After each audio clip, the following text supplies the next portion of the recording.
They said it would never happen, that a single letter, a simple monogram, could ignite one of the fiercest battles the British royal family had seen in decades. Yet here we are. Prince William, heir to the throne, is taking Meghan Markle, the Duchess of Sussex, all the way to the Supreme Court. And the reason?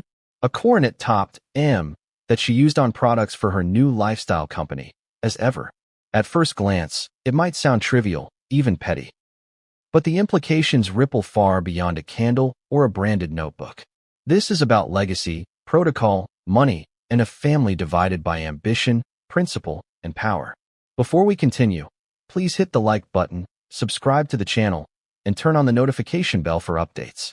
Imagine standing in a room filled with centuries of royal history, portraits of monarchs who upheld rigid rules, and advisors who have dedicated their lives to protecting the crown.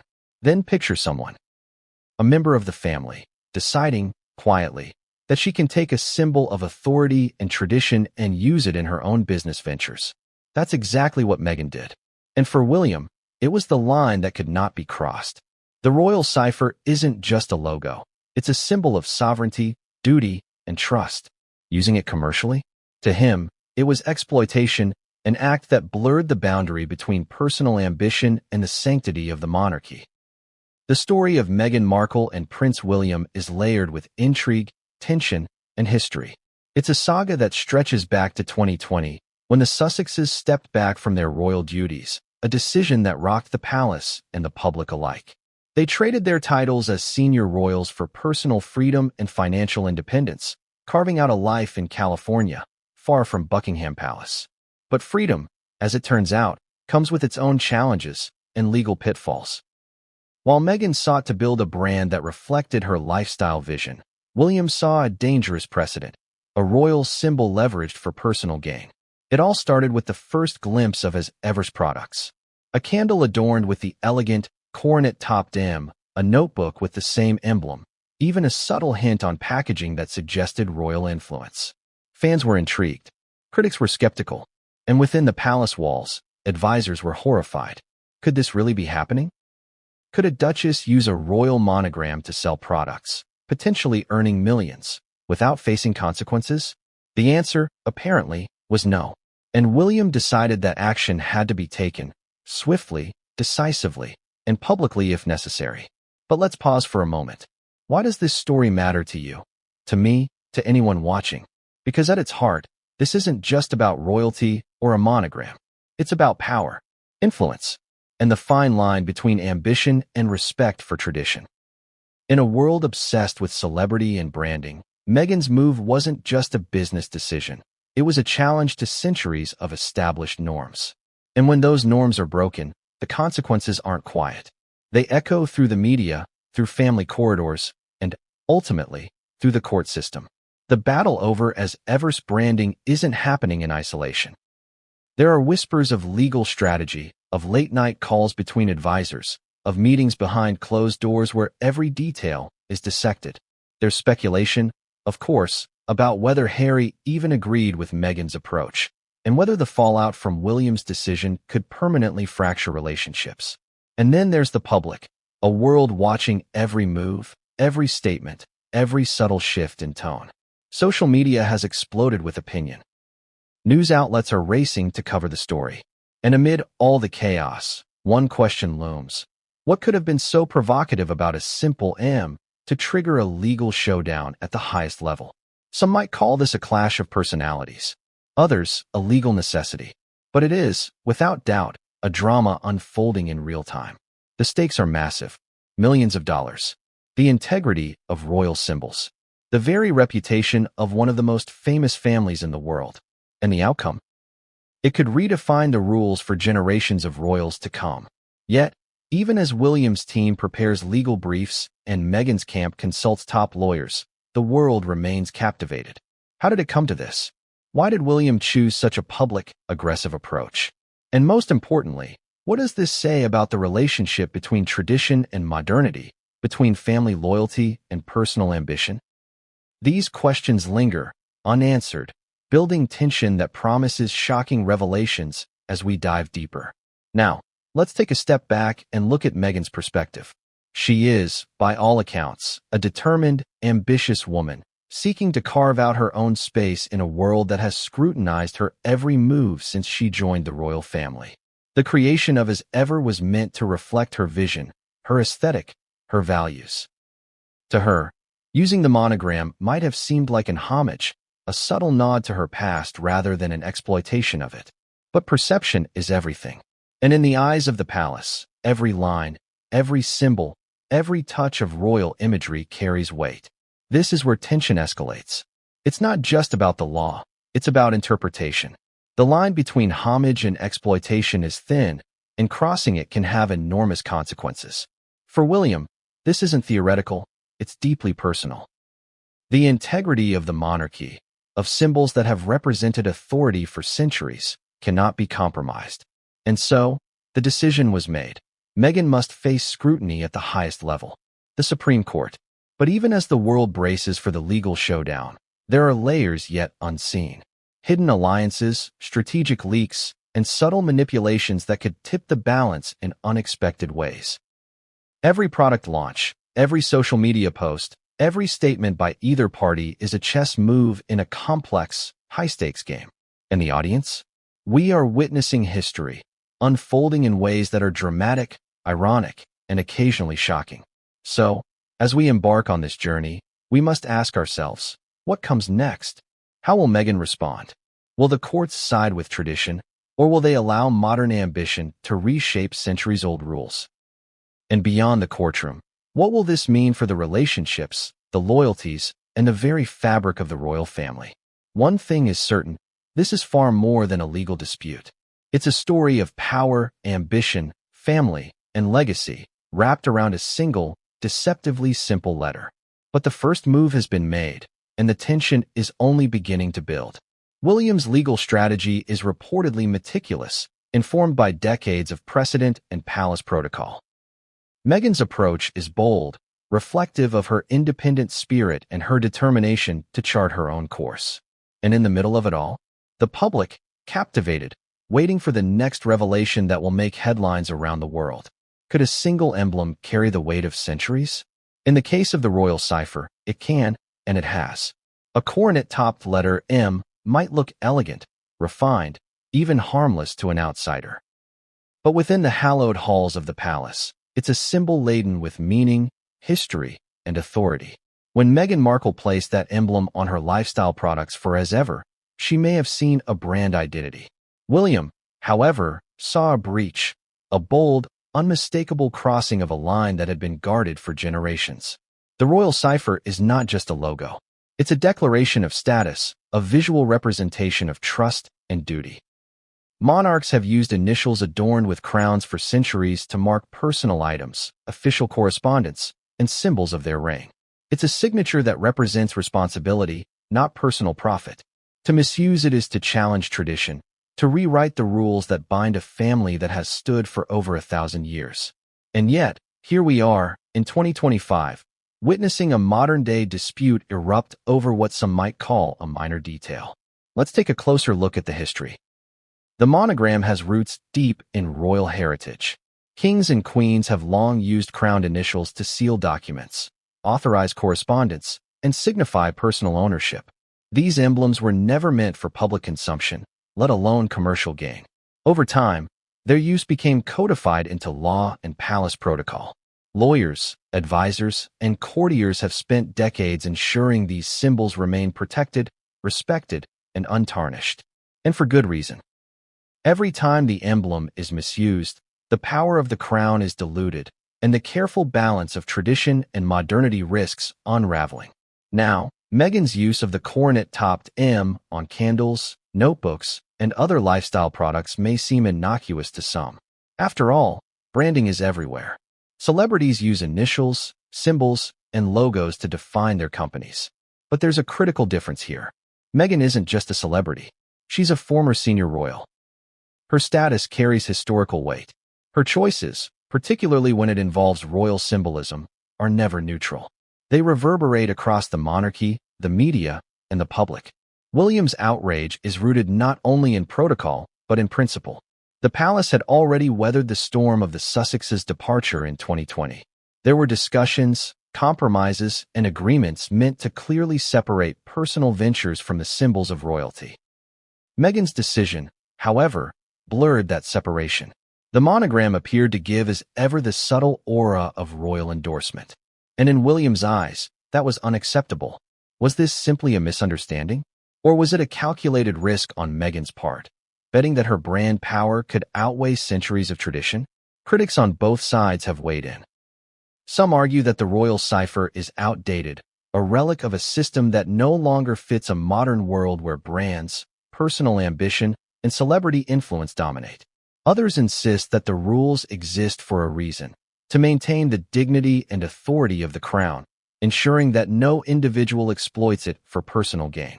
And this clash of viewpoints is exactly what makes the legal battle so fascinating. It's not just about a letter. It's about the tension between legacy and ambition, between the constraints of tradition and the possibilities of independence. But what about Meghan herself? Why would she risk a confrontation with William over what seems, on the surface, like a minor branding choice? Some insiders suggest that it reflects her vision for, as ever, a brand meant to symbolize permanence, elegance, and influence. To her, the coronet topped M could have been a subtle nod to her heritage and connection to the monarchy, a way of honoring her past while embracing her future. But intentions, as we know, are rarely enough in the eyes of royal protocol. And while she may have seen homage, William saw leverage. The tension deepens when we examine the timing. As Ever was launched after the Sussexes had already established themselves in California. Meghan had every opportunity to build a brand without invoking royal symbols. She didn't. She chose to include the monogram. Was this an oversight? Or a deliberate decision to strengthen the brand's cachet using the implicit prestige of royalty? The palace appears to lean toward the latter, while Meghan's supporters argue that it's merely an aesthetic choice, not a legal or ethical breach. Legal experts explain that the case is not straightforward. Intellectual property laws protect trademarks, logos, and symbols, but the royal cipher exists in a gray area where personal status, monarchy rules, and modern commerce intersect. This makes the dispute complex, unpredictable, and potentially precedent-setting. Should Meghan succeed, it could open the door for future royal ventures to use symbols that were once strictly controlled. Should William prevail, it reinforces the strict separation between monarchy and private enterprise, a line that many argue is essential to preserve the dignity of the crown. And then there's the emotional layer, one that often gets overlooked in the analysis. William isn't just defending protocol, he's defending his family, his legacy, and, in his mind, the sanctity of the symbols that define them. From his perspective, Meghan's choice is a betrayal, a public assertion that her ambition outweighs respect for the very system that nurtured her rise. That sense of betrayal fuels the passion behind the legal action, turning what could have been a simple negotiation into a confrontation with international attention. Meanwhile, the public is captivated. Headlines scream about royal feuds and crown versus duchess. Social media explodes with debate, speculation, and memes. But beyond the entertainment value lies a deeper question. What does this dispute reveal about the monarchy itself? About power, influence, and the tension between public expectation and private ambition? Every angle offers a new insight, a fresh contradiction, a surprising twist that keeps audiences glued to the story. William's team is said to be leaving nothing to chance. Advisors, lawyers, and palace insiders are combing through every possible precedent, every historical example of misuse of royal symbols. They are building a case that is not just about a monogram. It's about principle, control, and the precedent that could affect generations. Every piece of evidence, every design choice, every public statement by Meghan is analyzed, dissected, and strategically assessed. And Meghan's camp, of course, is equally meticulous, framing her actions as innocent, aesthetic, and entirely within her rights as a private individual. The stakes continue to escalate. It's not merely a branding dispute. It's a confrontation that could redefine how royals engage with modern commerce. It's about the intersection of personal ambition, public perception, and centuries-old tradition. And as the court case looms, the question persists. How will this battle reshape the relationship between senior royals and their former colleagues? How will it influence public perception, media narratives, and even international opinion? One thing is certain, nothing in this story is as simple as it appears. Beneath the surface lies a web of motives, intentions, and consequences that few outside the palace truly understand. And the coronet-topped M, once a simple emblem, has become a symbol of conflict, ambition, and high-stakes drama. Could a candle spark a royal war? It sounds absurd, almost laughable, but in Meghan Markle's world, a candle was never just a candle. It was the first whisper of a much larger vision, the creation of her lifestyle empire, as ever.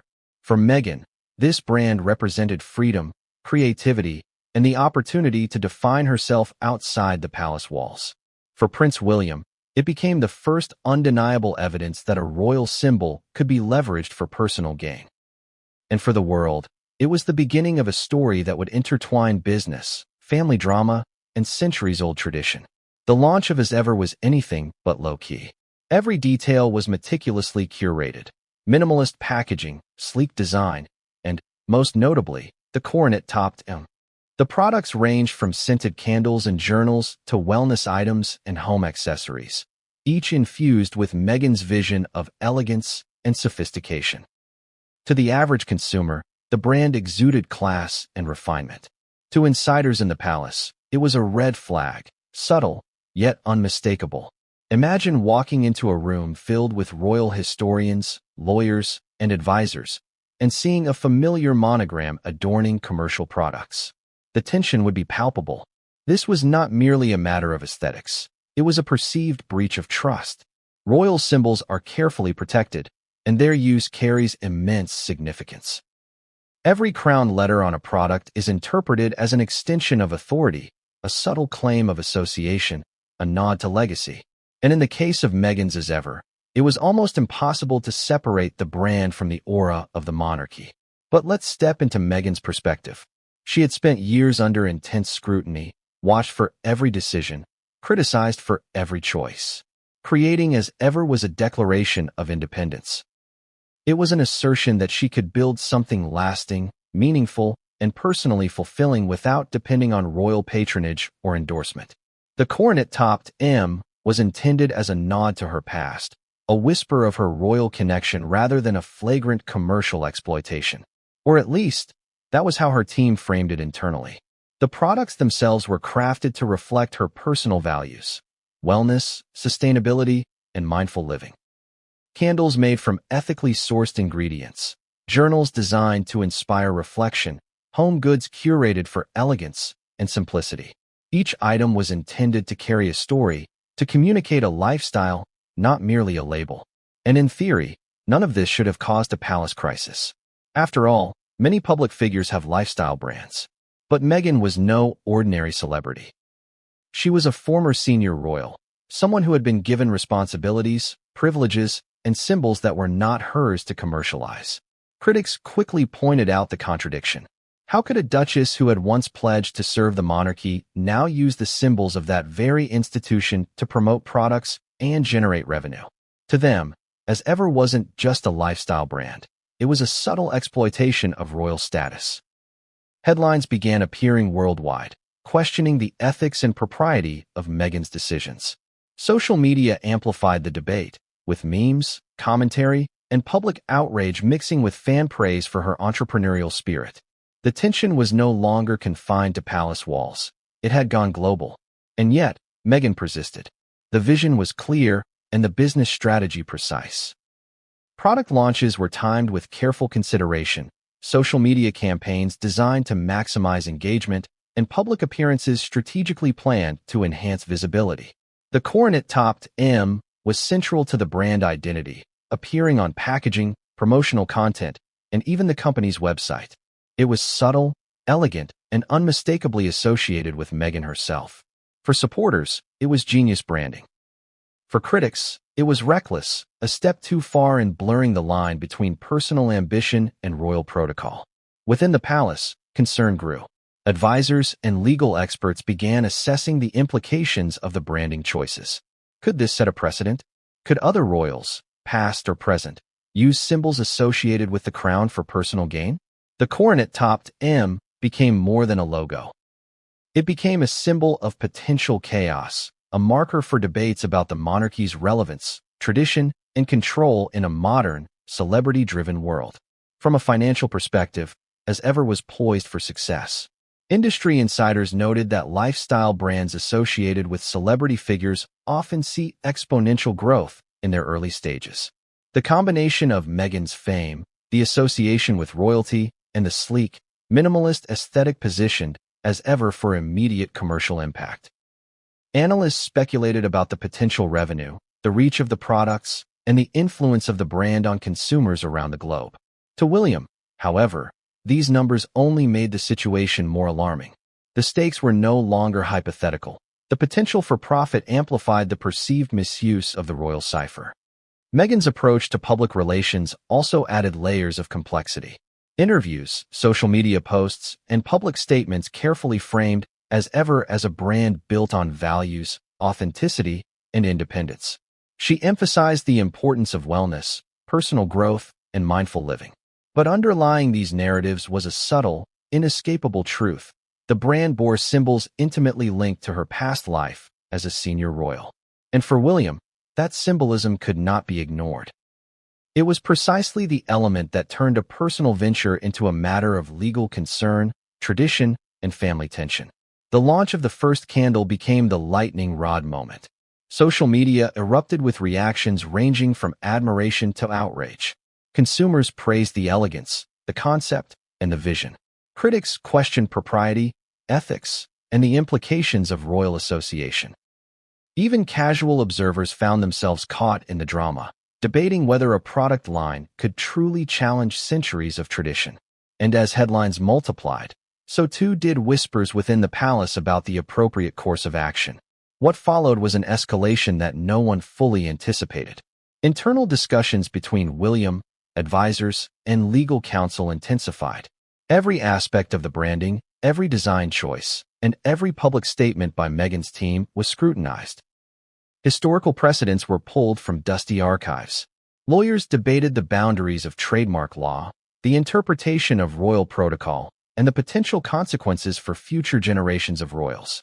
And in this environment of tension and meticulous preparation, Meghan's brand continued to grow, her vision unwavering, even as the palace prepared for confrontation. The emotional stakes were equally high. For Meghan, as ever was more than a business. It was a personal statement, a reclaiming of autonomy, a testament to her ambition and creativity. For William, it was a breach of trust, an affront to tradition, and a threat to the carefully maintained balance of monarchy, legacy, and symbolism. And for the public, it was a drama unfolding in real time, a window into a world of power, influence, and complex family dynamics that few ever see firsthand. As is ever expanded, so did the scrutiny. Media outlets dissected every product launch, every marketing decision, and every appearance by Meghan promoting her brand. Analysts speculated on the revenue, the legal risks, and the long-term implications. Social media exploded with commentary, from support to condemnation, memes to heated debates. The coronet-topped M had become more than a logo. It was a lightning rod, a symbol, and a trigger for controversy. And as the tension built, the question loomed. Would Meghan double down on her vision, or would the pressure from William, the palace, and public opinion force a retreat? The stakes were monumental. The balance of power, reputation, and legacy all hung in the balance. Every move mattered. Every statement, every product, every post could tip the scales, escalate the conflict, or redefine the rules entirely. But just as it seemed the drama could not intensify further, insiders revealed a twist. William's legal team had prepared a dossier detailing the potential misuse of the royal cipher, a meticulous document analyzing every product, every campaign, and every communication. And the first hints of a Supreme Court escalation began to appear. What came next would shock the palace, the public, and Meghan herself, and it would change the trajectory of As Ever Forever. What does it take to ignite the fury of a future king? In the case of Prince William, it appears that a coronet-topped M on a lifestyle product was more than enough. On the surface, it might seem like a minor detail, an emblem, a logo, a simple initial. But in the eyes of William, it represented something far more profound, a challenge to his authority, a violation of centuries-old tradition, and a potential threat to the integrity of the monarchy itself. The moment William learned of Meghan's branding decisions, insiders say, was electric. His initial reaction was described as disbelief, quickly escalating to frustration and, ultimately, rage. The monogram was not just an aesthetic choice. It was a symbol he had been charged with protecting. And seeing it attached to commercial products? That was a provocation he could not ignore. To understand the depth of his fury, it helps to step into William's shoes. He had grown up within the confines of palace rules, steeped in history, aware that every decision, every symbol, and every public gesture carries weight far beyond personal intention. The royal cipher, in particular, is sacrosanct. It is not simply a logo. It is a mark of authority, a seal of responsibility, and a tangible representation of centuries of monarchy. In William's view, allowing it to appear in commercial ventures, even subtly, undermined everything he and his predecessors had worked to uphold. William's reaction was swift. Meetings were convened, advisors were consulted, and legal counsel was brought in to assess the situation. The goal was clear: determine whether Meghan's actions constituted a breach of protocol significant enough to warrant formal intervention. Sources suggest that these internal discussions were intense, with the stakes framed not just in terms of legality, but in terms of legacy and family honor. The sense of betrayal was palpable. To William, this was not merely a business dispute, it was personal. Insiders reveal that William repeatedly emphasized the importance of precedent. If Meghan's actions went unchecked, he feared it would set a dangerous example, not just for other members of the royal family, but for the monarchy as a whole. Symbols that once commanded respect could be exploited for personal gain. Authority could be diluted. And the carefully maintained boundary between personal ambition and royal duty could collapse entirely. The fury wasn't about pettiness. It was about survival, preserving the monarchy's relevance, dignity, and credibility. The emotional intensity of William's response cannot be overstated. Friends and advisors describe a man caught between personal feelings of frustration and the weight of institutional responsibility. He was angry, yes, but he was also strategic, calculating every step, every statement, every legal maneuver. And while Meghan may have viewed her branding choices as a form of personal expression, William interpreted them as a direct affront, a symbolic overreach that threatened to blur the lines of family and institution irreparably. There was also the added dimension of sibling dynamics. Prince Harry, often a bridge between Meghan and the rest of the royal family, was suddenly caught in the middle. William's fury was directed at the emblem, yes, but also at the broader implications for family unity. How could one person's personal ambition jeopardize relationships, reputation, and tradition simultaneously? In William's eyes, the stakes were existential. The monarchy, the family, and the public trust were all on the line. The fury quickly translated into action. William's team began compiling evidence, documenting the appearances of the monogram on every product, advertisement, and online post. Historical comparisons were drawn, precedent was examined, and legal options were evaluated. The goal was to determine the clearest, most decisive path to uphold tradition while minimizing public backlash. But as insiders point out, the path forward was anything but simple. This was a high-profile confrontation, laden with personal emotion, legal ambiguity, and media scrutiny. And yet, William remained resolute. His anger fueled his determination. He was not simply defending a symbol, he was defending a system. The monarchy is more than a family. It is an institution built on centuries of rules, expectations, and symbolism. Allowing a former senior royal to leverage these symbols for personal gain, even subtly, risked undermining the credibility of the institution itself. For William, the stakes could not have been higher. Sources indicate that William's fury was also amplified by the context of public perception. The monarchy has been navigating an era of intense media scrutiny, and any perceived breach of protocol risks international criticism. In William's mind, Meghan's use of the monogram wasn't a private matter. It was a public declaration that could influence public opinion, invite ridicule, and erode confidence in the monarchy's authority. The anger was intertwined with a sense of responsibility. protect the family, preserve the institution, and prevent a precedent that could have lasting consequences. The emotional weight of the situation spilled into strategic planning. Legal counsel outlined options ranging from private negotiation to formal legal action, weighing the potential risks and benefits of each. Advisors discussed messaging, public perception, and potential outcomes, while historians and palace insiders debated the symbolic implications of the monogram's use. Every angle was analyzed, every scenario considered, every possible outcome anticipated. William's fury, it seems, was not reckless. It was deliberate, informed, and resolute. And yet, beneath the layers of strategy and protocol, there was a personal element that cannot be ignored. William's anger was, in part, a reaction to perceived betrayal. Meghan, a family member he had once welcomed into the inner circle, had taken a step that, intentionally or not, challenged his authority and judgment. That sense of betrayal added intensity, urgency, and emotional charge to the already high-stakes situation.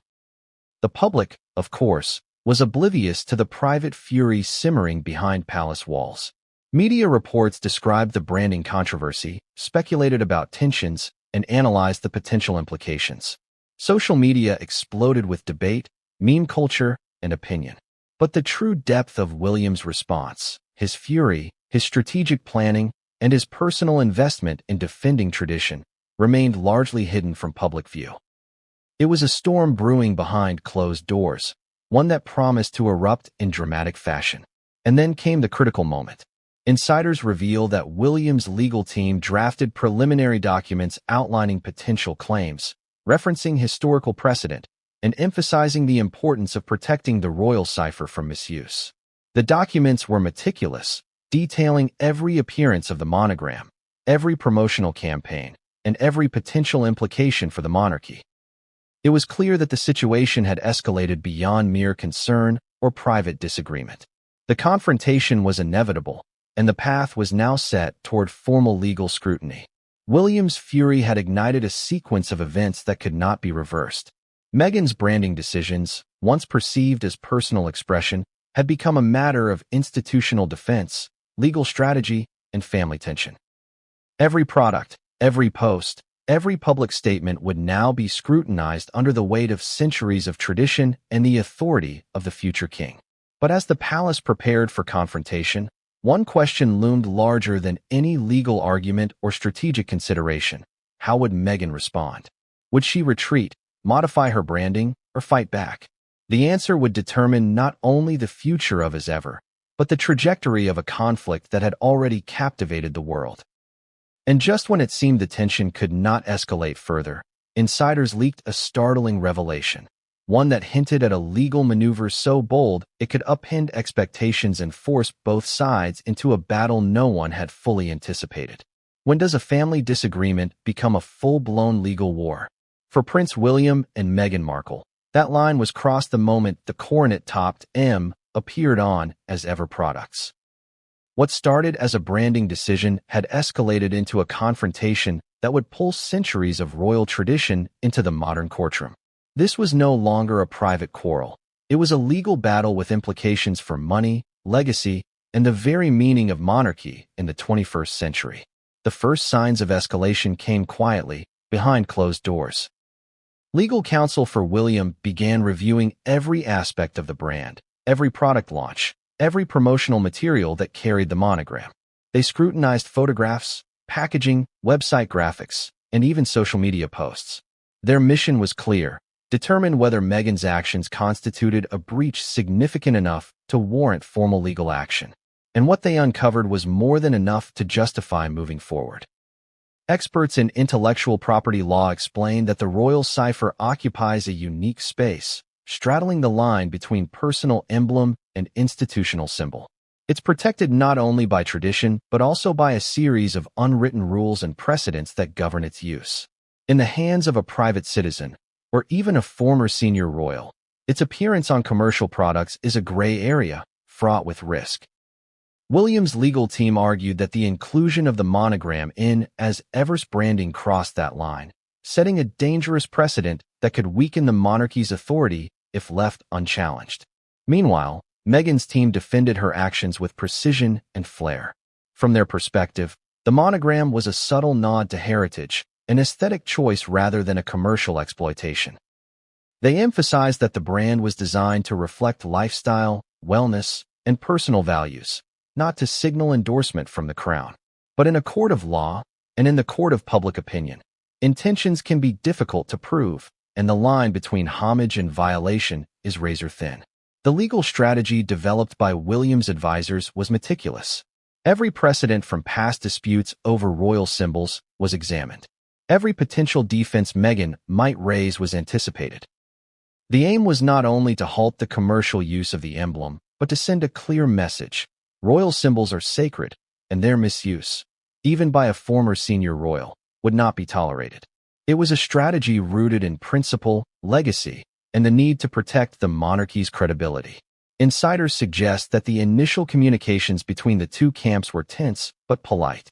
Formal letters were sent, outlining concerns and requesting that the use of the monogram be discontinued.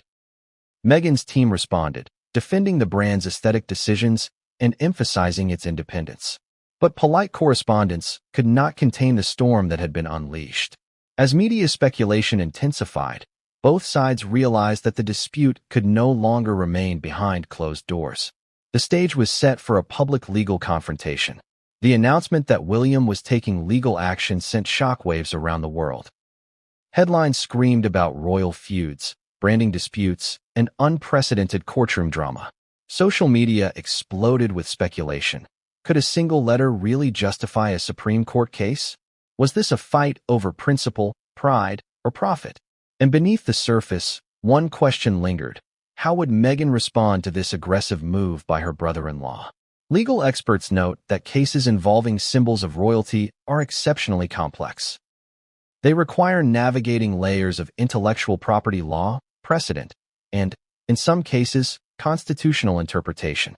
In this instance, the challenge was compounded by the public status of the parties involved. Every motion, every filing, every piece of evidence would be scrutinized not only by the court, but by the media, the public, and international observers. The stakes were monumental, both legally and reputationally. Adding fuel to the fire was the financial aspect. As ever, despite being a relatively new brand, was already generating significant attention and potential revenue. William's legal team argued that the commercial use of the monogram could lead to financial gain derived from the prestige of royalty, a prospect they found unacceptable. The argument was not just about symbolism. It was about the intersection of money, power, and the responsibility of a monarchy to safeguard its icons. Meanwhile, Meghan's camp prepared their defense with equal intensity. Advisors, lawyers, and brand experts compiled arguments emphasizing personal creativity, aesthetic intention, and independence from royal endorsement. They highlighted the wellness and lifestyle focus of the products, arguing that the monogram was decorative rather than exploitative. But the closer the legal confrontation approached, the more apparent it became that intentions alone would not suffice in a dispute with global visibility and profound symbolic implications. The drama intensified as insiders revealed that the first legal filings were drafted with extreme care. William's legal team meticulously documented every appearance of the monogram, linking it to potential revenue and assessing its impact on public perception. Meghan's lawyers countered with their own detailed filings, emphasizing the independence of her brand and framing the dispute as an overreach by palace authorities. The stage was set for a courtroom showdown that had never been seen before in the history of the British monarchy. At the same time, the media frenzy continued to grow. Every new development, every filing, every statement was covered extensively, often with speculation and sensationalism. Public opinion became polarized. Some hailed Meghan as a modern entrepreneur, fighting for independence and creative freedom. Others saw William as the guardian of tradition, valiantly defending the symbols of monarchy from misuse. Social media debates, opinion pieces, and news coverage only amplified the tension, making a resolution more urgent and more complicated. Behind the headlines, the emotional stakes were just as high. William's anger, built over years of witnessing perceived misuse of royal privilege, was intertwined with a sense of duty. For him, The case was about protecting the institution, preserving the symbols that represent centuries of monarchy, and ensuring that no precedent would undermine the credibility of the crown. For Meghan, the stakes were personal. Her brand, her independence, and her public image were on the line, each intimately tied to her identity and future aspirations. Courtroom preparations began in earnest. Witnesses were identified, evidence was compiled, and legal strategies were refined. Every detail mattered, from the placement of the monogram on a candle to the phrasing of a promotional tagline. The complexity of the case was immense, but so was the attention it garnered. Analysts predicted that the proceedings would dominate headlines for months, drawing unprecedented scrutiny and forcing both parties to navigate legal, personal, and media challenges simultaneously. And just when it seemed the tension could not escalate further, insiders revealed a startling development. A secret meeting had taken place between William's legal team and senior palace advisors, strategizing not only for the court case, but also for controlling the narrative. Leaks hinted at a meticulous plan to ensure that public perception would align with William's perspective, emphasizing the sanctity of royal symbols, the seriousness of the breach, and the principled nature of the legal action. But Meghan was not passive. Her team reportedly responded with their own contingency plans, coordinating media appearances, social media campaigns, and strategic communications to frame her as a creative visionary defending her independence. The stage was set for a battle not just in the courtroom, but in the court of public opinion, with every move analyzed, critiqued, and debated. The first hearings, expected to be procedural, carried enormous weight. Both sides knew that early impressions could set the tone for the case, influence media coverage, and affect public sentiment. The royal family watched closely, advisors strategized meticulously, and the world braced for the unfolding drama. Could history predict the outcome of a royal legal battle? In the case of Prince William versus Meghan Markle, the answer might lie buried in centuries of precedent, dusty legal texts, and long-forgotten disputes over royal symbols. The coronet topped M was more than a branding choice. It was a symbol steeped in tradition, a mark whose misuse had sparked controversy long before Meghan's lifestyle empire ever existed. To understand the stakes, we have to look back at how monarchs and their families have historically defended these emblems, the disputes they have provoked, and the lessons William's legal team might be drawing from them today. Royal ciphers, as a concept, are not modern inventions. Kings and queens have long used monograms to signify authority, authenticity, and ownership. In the past, these symbols were stamped on letters, documents, and property to indicate that the item or decree carried royal approval. Misuse of these symbols was considered a serious offense, sometimes even punishable under law. Imagine a merchant using the king's initials on a product in the 18th century. It was not merely deceptive, it was dangerous, because it implied royal sanction where none existed. The principle is the same today. The monarchy cannot allow symbols of authority to be commodified without consequence. There are famous cases throughout history that echo the current dispute. In the early 1900s, for example, a minor royal in Europe attempted to use a personal crest to endorse a line of luxury goods. The backlash was swift, with public censure and legal intervention. Scholars note that this set a precedent. Even minor members of a royal family cannot profit commercially from emblems associated with institutional authority. In the UK, while no exact analog exists in the modern era, the principle remains clear. Royal symbols are protected both legally and culturally, and misuse risks both reputational and institutional damage. William's legal team has reportedly been studying these precedents in meticulous detail. Every historical instance of emblem misuse is examined, from the design of insignias to the context of their use. Each example is analyzed for patterns. What defenses were attempted? What arguments succeeded or failed? How did the public react? By understanding history, William's advisors hope to craft a strategy that not only addresses Meghan's actions, but also reinforces centuries of royal protocol in a modern legal context. But the challenge is enormous. Today's world is vastly different from that of monarchs centuries ago.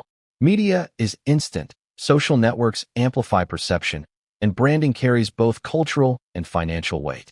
The coronet-topped M is not just a monogram. it is a symbol visible to millions worldwide. Its use in a lifestyle empire has legal, commercial, and reputational dimensions that historical cases could never have anticipated. Williams' team must adapt old principles to a new environment, balancing respect for tradition with the realities of contemporary commerce and celebrity culture. Historical precedent also sheds light on the consequences of ignoring protocol. In one notable case from the 19th century, a royal family member attempted to license a personal emblem for decorative goods. The backlash was severe: reputational damage, public criticism, and intervention by senior family members. Scholars describe this case as a cautionary tale. Symbols associated with monarchy are not merely decorative. They are embodiments of authority and trust. For William, Meghan's use of the monogram echoed this historical misstep, raising the specter of similar consequences if left unchecked. But history isn't just about cautionary tales. It also highlights strategies that have succeeded. In previous disputes, royal families often combined legal measures with strategic communication. Letters were sent, compromises offered, and public perception carefully managed. The goal was to resolve conflicts without undermining authority. William's approach appears to mirror this dual strategy: legal action to assert principle, paired with messaging designed to frame the dispute as a defense of tradition rather than personal vendetta. Meanwhile, Meghan's team is also aware of historical precedents, but they interpret them differently. Their argument is that societal and cultural norms have evolved. What might have been considered misuse in the 19th or 20th century does not directly translate to today's world, where branding, celebrity influence, and lifestyle entrepreneurship are common. They point to modern examples of public figures leveraging family history or associations for commercial ventures without direct legal consequences. In this reading, the monogram is aesthetic, not exploitative, a nod to heritage rather than a weaponized symbol. Yet the tension between historical principle and modern interpretation is exactly what makes this case so volatile. Williams' team sees continuity, legacy, and principle. Meghan's team emphasizes creativity, independence, and adaptation to contemporary norms. Both positions have merit, but the clash is inevitable when symbols, history, and law intersect with ambition and personal vision. History also offers insight into public reaction. Previous disputes over royal symbols often generated intense media coverage and public debate, sometimes decades after the fact. In today's environment, social media accelerates and amplifies every detail. Every product launch, every campaign, every tweet can become evidence or fodder for commentary. Historical precedent suggests caution, but modern dynamics make caution almost impossible to maintain, turning the courtroom into not just a legal arena but a public stage. And then there are the emotional lessons history teaches. Royal disputes are rarely purely legal. They are intertwined with family dynamics, perception, and pride. Past cases show that even minor perceived breaches of protocol can escalate into long-lasting conflicts if not managed carefully. For William, Meghan's use of the monogram is not just a legal issue. It is an emotional affront, a challenge to authority, and a test of patience accumulated over decades. Historical patterns suggest that unresolved emotional tension can magnify legal disputes, turning them into crises that resonate far beyond the courtroom. Even small details matter. Historians point to cases where a single emblem, carefully placed, caused decades of controversy. Placement, context, and timing were crucial. In Meghan's case, the coronet-topped M appeared on a wide range of products, each visible to a global audience. The cumulative effect magnified the perceived breach, making the legal argument stronger and the emotional stakes higher. Williams' team could argue that this was not an isolated oversight, but a deliberate pattern that warranted intervention. Yet, history also provides examples of successful negotiation and compromise. Some royal families managed to resolve emblem disputes without public scandal, often by agreeing to minor modifications, restricted use, or carefully framed explanations. These examples offer potential pathways to resolution, but only if both parties are willing to navigate ego, perception, and legal risk. The question remains, in the modern media environment, with public opinion primed and history as a backdrop, is compromise even possible? The palace's historical awareness also informs timing. Legal action must balance urgency with optics. Too slow, and the breach is normalized. Too aggressive, and it appears punitive. William's advisors seem acutely aware of this delicate calculus, seeking a path that enforces principle while maintaining dignity. Meghan's counter-strategy, informed by modern branding and public engagement, adds a further layer of complexity. Historical precedent guides them, but it cannot dictate outcomes in a world dominated by social media, celebrity, and instant global attention. The tension escalates further when we consider the lessons from prior high-profile royal disputes. Missteps involving symbols or branding have often led to long-term family estrangement, public criticism, and loss of influence. For William, the stakes are personal and institutional. He is defending more than a symbol. He is defending relationships, public trust, and the credibility of the monarchy. Meghan, meanwhile, is defending her independence, vision, and the future of her brand. The collision is inevitable, and history warns that compromise may be elusive. But even as the lessons of the past guide the present, the next move remains unpredictable. Historical patterns suggest escalation, compromise, or surprising pivots, any of which could dramatically reshape the conflict. Insiders hint at emerging legal maneuvers, strategic media leaks, and behind-the-scenes negotiations designed to leverage both law and perception. And yet, no one can predict the full impact of these moves until they unfold in real time. What came next would turn history into reality, dragging centuries of precedent into a courtroom drama with global attention, high stakes, and consequences that could redefine the boundaries of royal authority forever. How far can a headline travel before it changes the story itself? In the case of Prince William and Meghan Markle, the answer was nearly instantaneous. The moment news of the coronet-topped M dispute leaked, the world exploded with speculation, debate, and judgment. Every outlet, from global newspapers to late-night shows, pounced on the story. Social media platforms became battlefields where fans and critics alike waged war over loyalty, principle, and branding. The legal battle was not only unfolding in the courtroom, it was playing out on every screen, reaching millions who had never set foot inside a palace but felt intimately connected to its drama.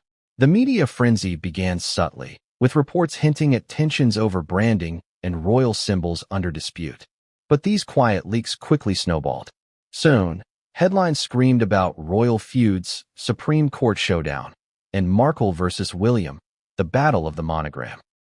The subtlety of a coronet-topped M vanished in the glare of public attention, replaced by drama, emotion, and narrative that was larger than life. Analysts observed that even minor details in royal disputes are amplified exponentially when filtered through the lens of media sensationalism, and this was no exception. Social media played a particularly potent role.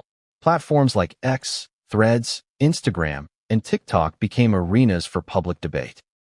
Memes, threads, and viral posts dissected every angle. The legality of the monogram, Meghan's intentions, William's fury, and the historical context. Hashtags trended worldwide, and opinions were polarized. Some users celebrated Meghan as a modern entrepreneur challenging outdated rules. Others criticized her for perceived opportunism, framing the coronet as a symbol that should never appear outside palace walls. Public sentiment, ever volatile, became a key player in the unfolding drama. Mainstream media also leaned into the story with relentless coverage. Television news programs, online magazines, and tabloids competed to provide exclusive commentary, often inviting experts to analyze the implications. Legal analysts explained intellectual property nuances, historians provided context on royal ciphers, and celebrity commentators debated ethics and ambition. Every angle was dissected, every possibility explored, and every narrative amplified for maximum audience engagement.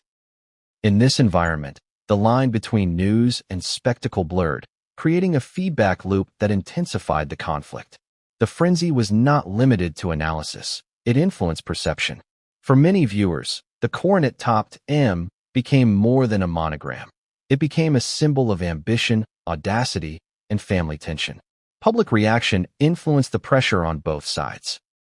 Williams' legal team could not ignore how headlines and social media sentiment might affect public opinion, perception of the monarchy, and even judicial interpretation. Meghan's team, meanwhile, leveraged media attention to frame the story on her terms, emphasizing creativity, independence, and her role as a modern businesswoman navigating a historical institution. The media frenzy also exposed contradictions and emotional stakes. Headlines praised Meghan's entrepreneurial vision while questioning her respect for tradition. Analysts debated whether Williams' fury was principled or personal. Commentators speculated on motives, strategy, and the potential fallout. In real time, public opinion shaped the narrative, adding pressure and urgency to legal maneuvers behind the scenes. Every product launch, interview, and promotional post was now not just a business decision. It was a media event with potential global ramifications. Leaked internal discussions fueled speculation further. Insiders reported that palace advisors debated carefully how to handle press coverage without inflaming tensions. Strategies included selective disclosures, media briefings, and controlled messaging designed to reinforce Williams' position while minimizing backlash. Yet leaks inevitably occurred, amplifying drama. Reporters speculated endlessly, often framing speculation as fact. And in this environment, even minor missteps could be magnified into international incidents. Social media, in particular, proved unpredictable. Viral posts could sway public sentiment, pressure the parties, or create entirely new narratives.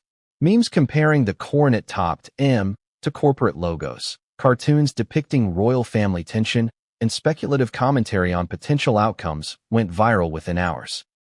The public, simultaneously invested and entertained, became a participant in the unfolding drama.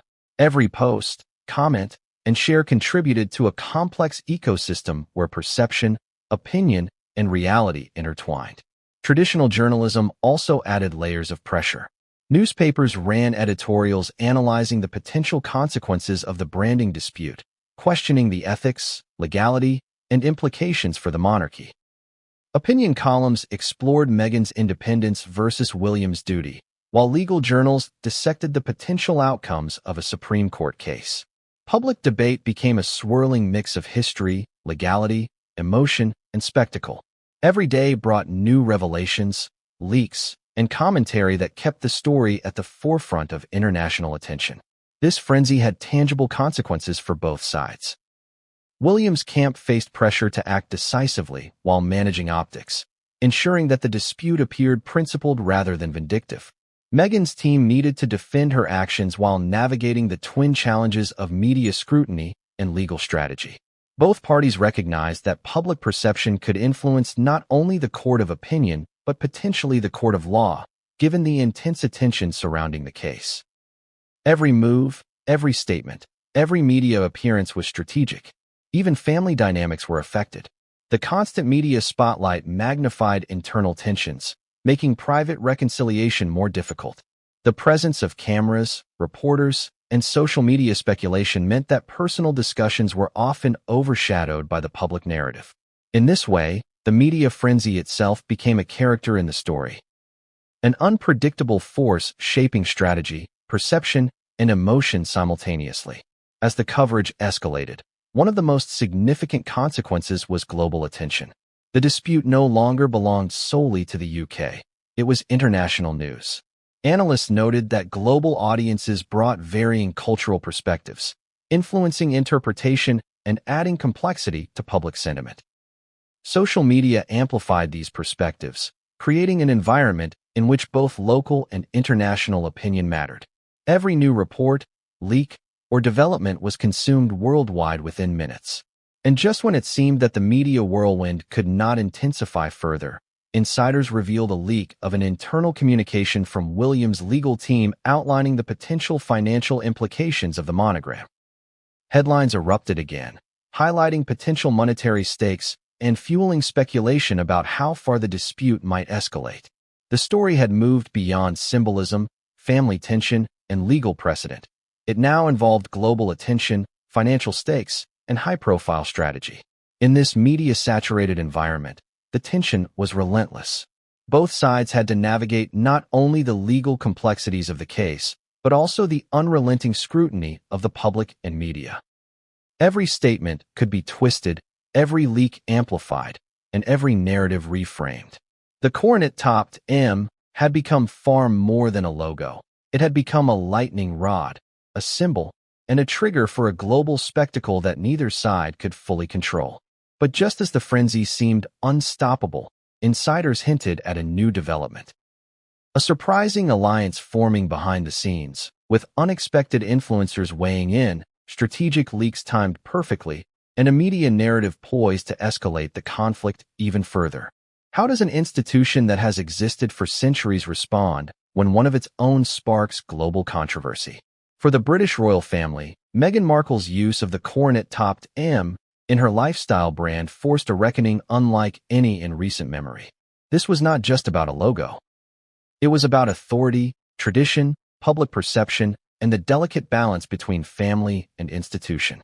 And the palace, with all its history, protocols, and advisors, had to respond carefully, decisively, and strategically. The first response was discreet but immediate. Internal meetings were convened at Buckingham Palace, Windsor Castle, and Clarence House. Senior advisors, legal experts, and members of the communications team were all involved in assessing the situation. Every angle was examined: legal ramifications, public perception, media strategy, and potential impact on family dynamics. Insiders describe a tense atmosphere, with the weight of centuries of tradition pressing down on every decision. The palace had never faced a branding dispute that combined global media attention, a former senior royal's